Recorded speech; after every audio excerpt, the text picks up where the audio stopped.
लोकसभा निवडणुकीदरम्यान पैशांचा गैरवापर रोखण्यासाठी आयकर विभागाकडून नियंत्रण कक्ष स्थापन, निवडणूक काळातील खर्च आणि व्यवहारांवर आयकरचं विशेष लक्ष असणार। राज्यात लोकसभा निवडणुकीला मतदानासाठी 2000 लिटर शाई लागणार।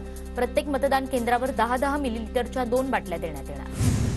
काँग्रेसचे राज्यातील 7 जागांसाठी उमेदवार घोषित। पहिल्या टप्प्यात निवडणूक असलेल्या पूर्व विदर्भातील उमेदवार अद्याप वेटिंगवर।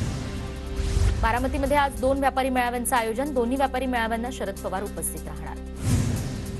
एकदा ठरलं की ठरलं, वसंत मोरेंचं व्हॉट्सअप स्टेटस सोशल मीडियावर व्हायरल। धंगेकरांना उमेदवारी मिळाल्यानंतर वसंत मोरे अपक्ष लोकसभा लढवणार। पुण्यामध्ये महाविकास आघाडीकडून रवींद्र धंगेकरांना उमेदवारी। रवींद्र धंगेकरांच्या पोस्टरवर भाजपचे दिवंगत खासदार गिरीश बापट यांचा फोटो, धंगेकरांचं पोस्टर व्हायरल। उदयनराजे आज अमित शहांना भेटण्याची शक्यता। उदयनराजेंनी भेटीसाठी वेळ मागितल्याची सूत्रांची माहिती। तर उदयनराजेंना अजित पवार गटाकडून निवडणूक लढवण्याचा भाजपचा सल्ला, सूत्रांची माहिती। हंसराज अहिर, सुधीर मुनगंटीवार यांच्या बैठकीला गैरहजर। चंद्रपूर आणि लोकसभा मतदारसंघातून उमेदवारी न मिळाल्यानं हंसराज अहिर नाराज असल्याची चर्चा।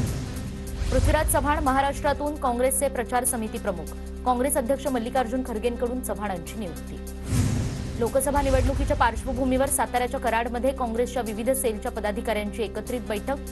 पृथ्वीराज चव्हाण आणि महाराष्ट्र प्रदेश सरचिटणीस उदयसिंह पाटील यांच्या उपस्थितीत बैठक संपन्न। पुण्याच्या भोरमध्ये राष्ट्रवादी शरदचंद्र पवार गटाचं नवीन पक्ष कार्यालय सुरू। खासदार सुप्रिया सुळे यांच्या हस्ते उद्घाटन। नवीन कार्यालयात सुळेंची कार्यकर्त्यांसोबत प्रचाराबाबत चर्चा। माझ्याकडे सरकारच्या काही विभागातील भ्रष्टाचार आणि गैरव्यवहाराच्या फाईल्स, त्यांच्यापैकी एक फाईलचं पान उलटणार। रोहित पवारांचा ट्विट करत इशारा। परभणी लोकसभा निवडणुकीबाबत महाविकास आघाडी आणि महायुतीमध्ये उदासीनता। उमेदवार निश्चित नसल्यानं प्रचार थंड।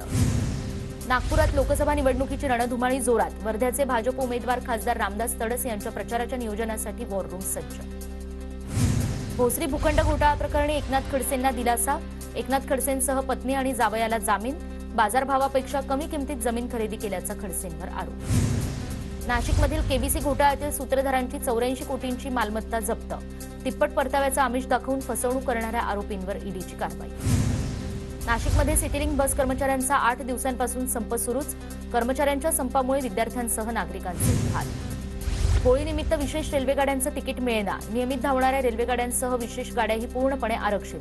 प्रवाशांचं एसटीला प्राधान्य। पुणे विभागात लालपरी सीएनजीवर धावणार। शिरूर आणि राजगुरुनगर आगारातील 61 बस सीएनजीमध्ये रूपांतरित। वाढत्या डिझेलच्या किमतीमुळे हा निर्णय। 7 दिवसात कांद्याच्या दरात 400 रुपयांची घसरण। शेतकरी हतबल। नाशिकमध्ये 1175 रुपये प्रति क्विंटल दरानं कांद्याची विक्री।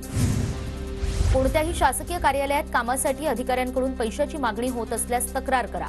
भंडारा लाचलुचपत प्रतिबंधक विभागाचं आवाहन। सोशल मीडियावर सायबर पोलिसांचं लक्ष। फेक न्यूज किंवा तेढ निर्माण करणाऱ्या पोस्ट केल्यास पोलीस कोठडी होणार।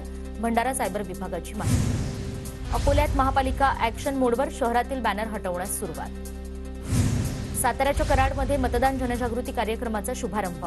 मी मतदान करणारच या सेल्फी पॉइंटवर सेल्फी काढून प्रतिज्ञावाचन आणि पथनाट्याचं सादरीकरण। पुण्याच्या किल्ले शिवनेरीवर वनविभागाचा प्लास्टिक बंदीचा निर्णय। प्लास्टिक आढळून आल्यास किंवा इतरत्र प्लास्टिक टाकल्यास वनविभागाच्या वतीनं दंडात्मक कारवाई केली जाणार। पुणे महापालिकेच्या रुग्णालयात धनुर्वाताचं इंजेक्शन उपलब्ध नाही।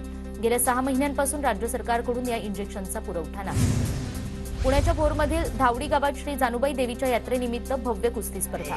कुस्त्यांचा जंगी आखाडा पाहण्यासाठी कुस्तीप्रेमींची गर्दी।